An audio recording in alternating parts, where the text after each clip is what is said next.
Bonjour et bienvenue à toutes et à tous dans ce tout nouvel épisode de Histoire et vestiges du Vieux-Brest. Ça faisait déjà quelques temps que je vous avais promis de sortir cette vidéo-là.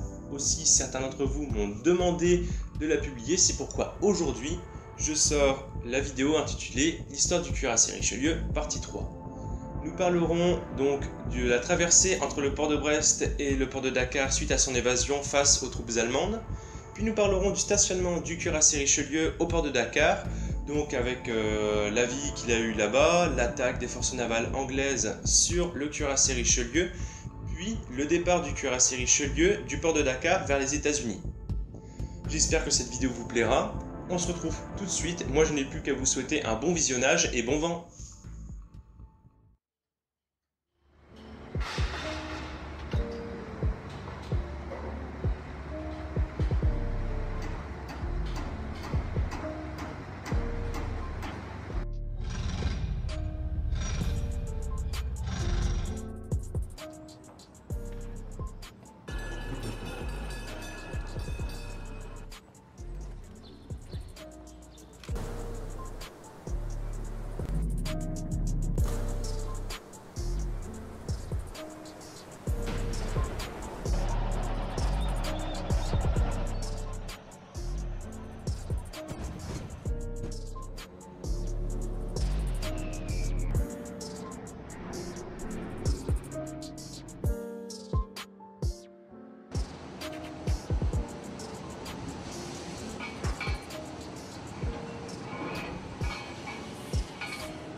Après une sortie mouvementée de la rade de Brest, le cuirassé Richelieu ainsi que son équipage ne sont pas au bout de leur surprise.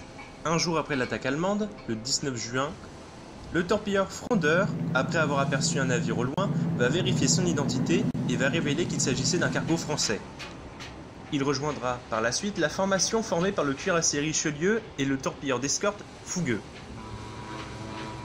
Puis, le lendemain, à 11h25, le 20 juin, la vitesse est diminuée à 18 nœuds. Un problème est repéré au niveau des chaufferies. Il sera réparé à 11h43. Malheureusement, ce n'est que le début du voyage. 4h20 après la première avarie, une autre surgit au niveau de la barre à 16h03. Le navire est dirigé à la force des bras. Puis, à 17h, toujours dans une situation délicate, le cuirassé Richelieu qui était à la hauteur de Casablanca dut être abandonné par ses torpilleurs d'escorte, le Fougueux et le Frondeur étant à court de carburant. Heureusement, le torpilleur d'escadre, le Fleuret, de la classe Le Hardy, était arrivé pour les remplacer, arrivant de Casablanca.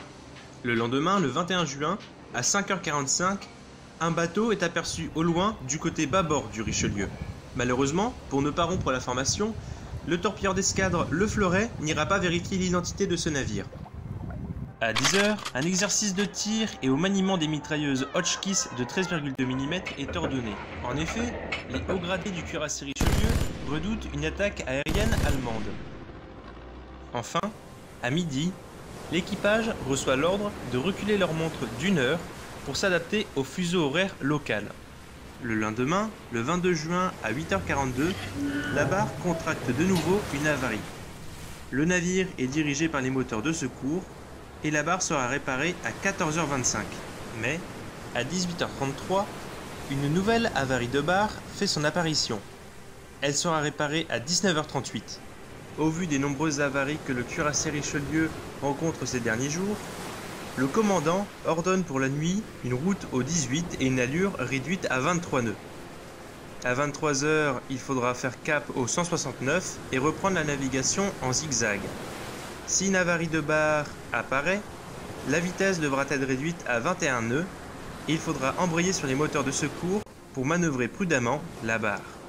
Heureusement, pendant la nuit, le cuirassé Richelieu ne rencontrera aucun problème. Néanmoins, le lendemain matin, à 6h48, une nouvelle avarie de barre fait son apparition. Elle sera réparée 12 minutes plus tard à 7h. Dès 7h30, le cuirassé Richelieu effectue des essais en mer avec ses canons principaux de 380 mm. Puis, de nouveau, au même endroit, une nouvelle avarie fait son apparition à 9h36. Elle sera réparée à 11h35. Enfin, à 15h, la Terre est aperçue. 36 minutes plus tard, un hydravion de type Croix du Sud émettant un signal de reconnaissance en émettant de la fumée rouge et verte survole le Richelieu, annonçant la fin d'un calvaire ayant débuté 4 jours plus tôt.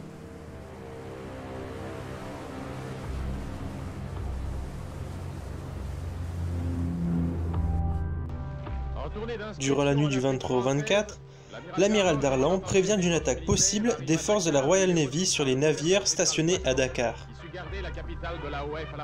Le 25 juin 1940, le capitaine de vaisseau Marzin reçoit un télégramme l'informant de l'armistice signé entre la France et l'Allemagne. Au vu de la nouvelle, le capitaine Marzin envisagea de fuir le port de Dakar. Il était trop petit et empêchait les navires de manœuvrer en cas d'attaque.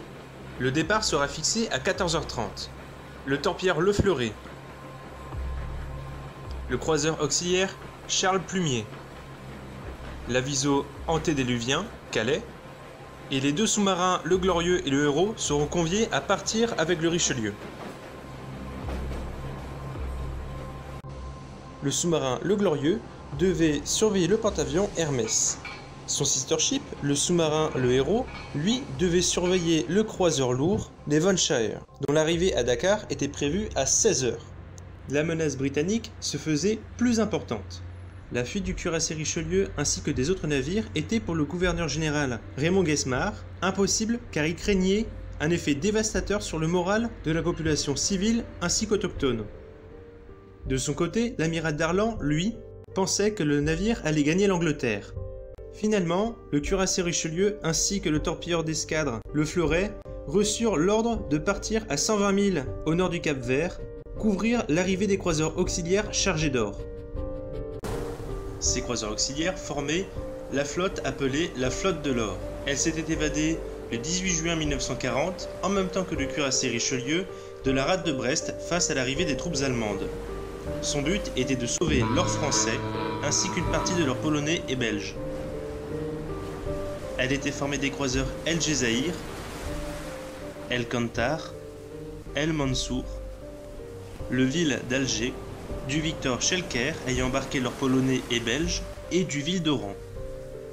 Malheureusement, pendant la navigation, les navires ne verront jamais le cuirassé Richelieu et le croiseur Le Fleuret.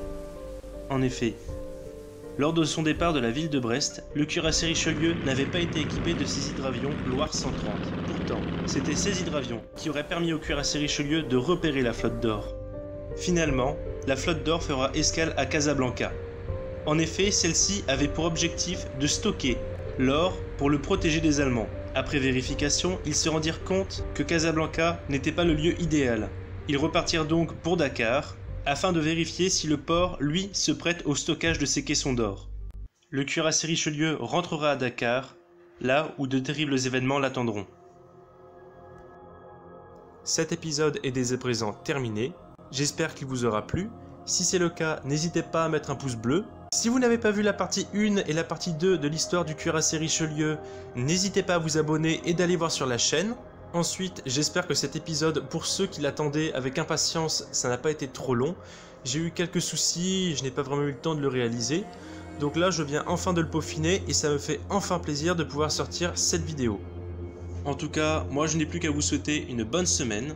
Rendez-vous au prochain épisode, c'était Histoire et Vestiges du Vieux-Brest, à la prochaine!